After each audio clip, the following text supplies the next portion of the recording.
श्री विद्याय नमः। आज बात करेंगे तुला राशि के सभी जातकों की वर्ष 2024 में महत्वपूर्ण घटनाएं, महत्वपूर्ण भविष्यवाणी, क्या क्या घट सकता है वर्ष 2024 में।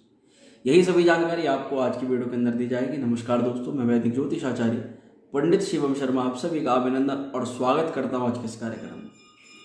आज के इस कार्यक्रम के अंदर वर्ष 2024 की महत्वपूर्ण घटनाएं, क्या उपाय आपको करने हैं, किस किस टाइम पीरियड पे कौन कौन से पर विशेष आपको ध्यान रखना है, किन किन चीज़ों का, ये सभी जानकारी मिलेगी। उससे पूर्व जो भी जातक अपनी जन्म पत्रिका का परामर्श करवाना चाहते हैं, वीडियो के डिस्क्रिप्शन में नंबर है, वहाँ से व्हाट्सएप मैसेज कर सकते हैं।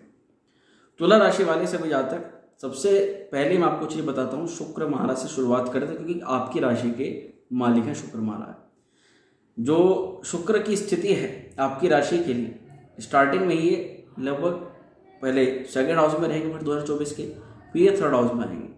शुक्र की स्थिति मैं कहना चाहता हूँ जैसे नए वर्ष की शुरुआत होगी तभी से शुक्र की स्थिति से आपको लाभ मिलना शुरू हो जाएगा, क्योंकि वर्ष 2024 की शुरुआत में शुक्र की स्थिति आपके लिए बहुत अच्छी दिखाई दे रही है।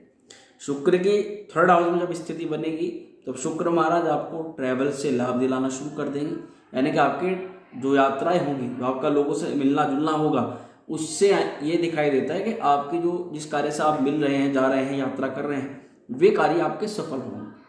उसी के अलावा आप ऑनलाइन चीज़ों में भी लाभ कमा सकते हैं। अगर आप एक यूट्यूबर हैं या इंस्टाग्राम फेसबुक के थ्रू किसी प्रोडक्ट को आप सेल करते हैं या आपका कुछ भी ऑनलाइन चीज़ों से संबंधित काम चलता है, तब आपको शुक्र की स्थिति वर्ष 2024 की शुरुआत से आपको ये चीज़ मालूम होगी कि आपकी या तो कोई शुरुआत हो सकती है। अगर आपका इस प्रकार कोई कार्य नहीं है तो आपका कार्य शुरू हो सकता है। यदि आप पहले से इन कार्यों में हैं तो आपको बेनिफिट हो सकते हैं, आपकी सेल्स इंक्रीज हो सकती है। इसी के अलावा शुक्र की स्थिति के कारण अपने घर के अंदर या अपने ऑफिस के अंदर इंटीरियर डेकोरेशन का काम करवा सकते हैं, या कुछ ना कुछ एक अच्छा बदलाव, एक सुंदरता का भाव आप अपने अंदर ला सकते हैं। आपका क्या होगा जब तीसरे घर में शुक्र की स्थिति बनेगी, तो आपको काम का बर्डन, प्रेशर या काम में बढ़ोतरी होना सफल रूप से दिखाई देगी कि हाँ आपका कार्य बढ़ रहा है, कार्य ज़्यादा फैल रहा है, और यही थोड़ा सा आपको अपने आप के अंदर बदलाव लाने का समय शुक्र महाराज देंगे। यानी कि आप अपने अंदर खुद से बदलाव लाने की इच्छा, कामना अब भी आपके मन में आ रही होगी, परंतु इम्प्लांट नहीं कर पा रहे होंगे। पर जैसे ही शुक्र की स्थिति तीसरे भाव में आएगी तब आप अपना इम्प्लांट करना शुरू कर देंगे। इसी के अलावा बातचीत करने में कम्युनिकेशन स्किल आपकी पहले से बेहतर होगी और आप वे ऑफ टॉकिंग को बहुत अच्छी तरह से सुधार लेंगे और ये आपका बहुत अच्छा बदलाव होगा। इसी के अलावा बात करते हैं सूर्य की स्थिति की। इस वर्ष 2024 में सूर्य महाराज 14 जनवरी को लगभग मकर राशि में स्थित होंगे, यानी कि आपके चतुर्थ भाव में स्थित होंगे, और 13 फरवरी से लेकर के 14 मार्च तक सूर्य महाराज रहेंगे आपके पंचम भाव में। सूर्य की जो स्थिति रहेगी ये आपके लिए ज़्यादा लाभप्रद दिखाई दे रही है, क्योंकि सूर्य की संभावना है कि सूर्य जब पंचम में, कि देखिए सूर्य की जो स्थिति है ये दिखाई देती है कि सूर्य आपके लाभ स्थान के मालिक है, और जब ये पंचम में आएंगे तब लाभ को देखेंगे।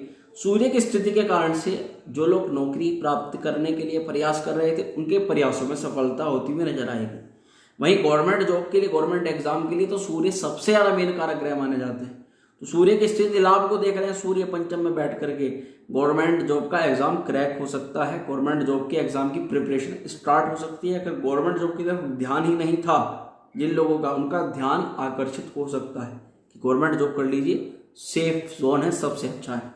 इसी के अलावा जो लोग कंपटीशन नहीं बीट कर पा रहे थे, उनके कंपटीशन क्रैक होने शुरू हो जाएंगे, कंपटीशन बीट होंगे और वहीं प्रमोशन के प्रबल योग बन जाते हैं ऐसे लोगों के जो बहुत समय से एक नौकरी में है परंतु कोई पदोन्नति नहीं। सूर्य की अवस्था आपकी कुंडली के अंदर शनि और सूर्य की स्थिति अच्छी होनी चाहिए। इसके अलावा सब कुछ आपके साथ में अच्छा होगा। वहीं बात करते हैं शनि महाराज की, तो जुलाई 2024 तक शनि की अवस्था रहेगी मार्गी, यानी कि जब तक शनि पंचम भाव में मार्गी रहेंगे, और तब तक आपको संतान सुख, संतति सुख, विद्या सुख, छात्रों के लिए, और जो भी बेबी कंसीव करने के बारे में नवदंपति सोच रहे थे उन लोगों के लिए समय अवधि बहुत अच्छी रह सकती है। प्रेम के लिहाज से भी, यानी कि लव लाइफ के अंदर जो चल रही समस्या है उनको दूर करने के लिए भी शनि यहाँ पर जुलाई 2024 तक आप अच्छा परिणाम दिखा सकते हैं। वहीं शनि जुलाई के बाद में वक्री हो जाएंगे। जब शनि पंचम भाव में वक्री होंगे तो ये आपके चतुर्थ भाव का फल देना शुरू कर देंगे। तब क्या होगा, जो लोग लोहे से संबंधित काम करते हैं, जो लोग मशीनरी से संबंधित काम करते हैं, आयात निर्यात इंपोर्ट एक्सपोर्ट का जिन लोगों का काम है, या इलेक्ट्रॉनिक उपकरणों को का जिन लोगों का जो काम है, उन लोगों को विशेष तरक्की यहाँ पर शनि अवश्य दिला सकते हैं। अब यहाँ पर आपको क्या है कि इस जब चौथे भाव का शनि फल करें यानी वक्री होने के बाद में, तब आप कुछ परचेसिंग अपने घर परिवार की सुख सुविधाओं के लिए कर सकते हैं। आप किसी इलेक्ट्रॉनिक आइटम को खरीद सकते हैं, आप किसी महंगी वस्तु को, महंगे उपकरण को खरीद सकते हैं, आप भवन भूमि वाहन से संबंधित किसी भी चीज में पैसा लगा सकते हैं, घर परिवार की डेकोरेशन में आप पैसा लगा सकते हैं। ये समय अवधि में हो सकता है। इसी के अलावा शनि की जो दृष्टि पड़ेगी वह आपके सप्तम भाव पर, आपके 11वें भाव पर, आपके सेकंड आपके द्वितीय भाव पर, यानी कि आपके दाम्पत्य जीवन और कुटुंब, और दूसरा आपके लाभ स्थान को शनि महाराज दृष्टिपात करेंगे, देखेंगे इस पूरे वर्ष 2024 में। जब वक्र दृष्टि इनकी शनि की डालते हैं तो वक्र दृष्टि से बचाव रखना पड़ता है। ऐसे में आपको दांतों से संबंधित समस्या हो सकती है। वहीं अपनी मैरिड लाइफ के अंदर भी आपको कुछ समस्याएं देखने के लिए मिल सकती है जब शनि वक्र दृष्टि से आपके सप्तम भाव को देखेंगे। ये एक बात हुई।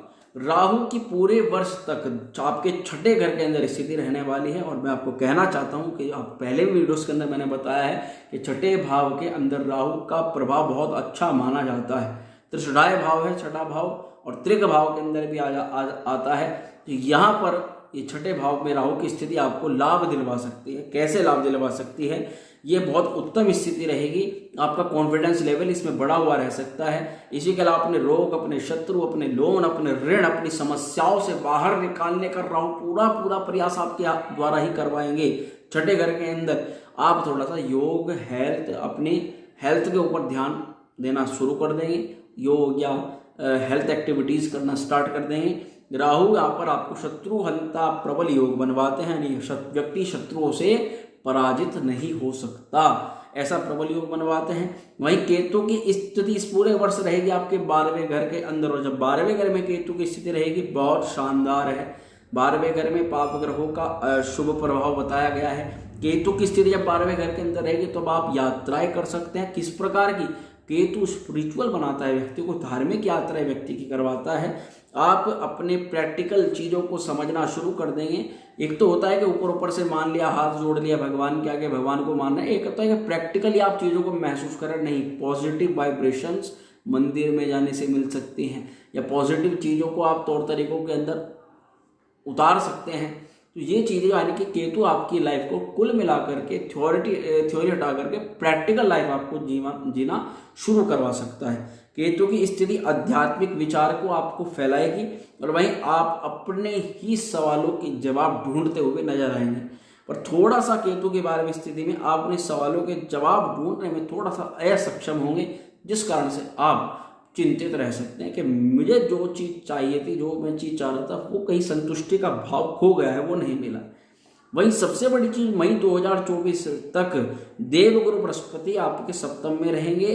तो सप्तम में जब बृहस्पति रहेंगे, इनका बहुत अच्छा फल रहेगा। आपके ज्ञान में वृद्धि करेंगे, आपकी डेली इनकम में इजाफा करवाएंगे, आपके प्रॉफिट सेल्स रेवेन्यू को बढ़ाएंगे। वहीं मई के बाद में चले जाएंगे अष्टम भाव में, और जब बृहस्पति अष्टम भाव में जाएंगे तो बृहस्पति आपके तीसरे घर के भी मालिक हैं और आपके छठे घर के भी मालिक हैं। तो यहाँ मई के बाद से आपको लीवर, डाइजेशन या पेट से संबंधित या आंतों से संबंधित कुछ चीज़ों में सावधानी जरूर रखनी है। अगर आपको ये चीज़ें पहले से ही हैं तो उपाय के तौर पर क्या करना है आपको? इस पूरे वर्ष में सबसे अच्छा उपाय शुक्र के बीज मंत्र का प्रतिदिन जाप कीजिए। ओम द्राम द्रीम द्रोम से शुक्राय नमः। उगते हुए सूर्य को प्रतिदिन अर्घ्य देना प्रारंभ कीजिए। गणेश जी की आराधना करना सर्वश्रेष्ठ रहेगा। महालक्ष्मी के लिए श्री सूक्त का पाठ करना प्रत्येक शुक्रवार को बहुत अच्छा रहेगा। मित्रों, मैं आशा करता हूँ बताई गई जानकारी से आप संतुष्ट होंगे। वीडियो अगर पसंद आई हो तो लाइक शेयर करना न भूलें। चैनल पर अगर पहली बार है तो सब्सक्राइब जरूर कर दें। माँ श्री विद्या आप सभी का कल्याण करें। ओम श्री विद्या।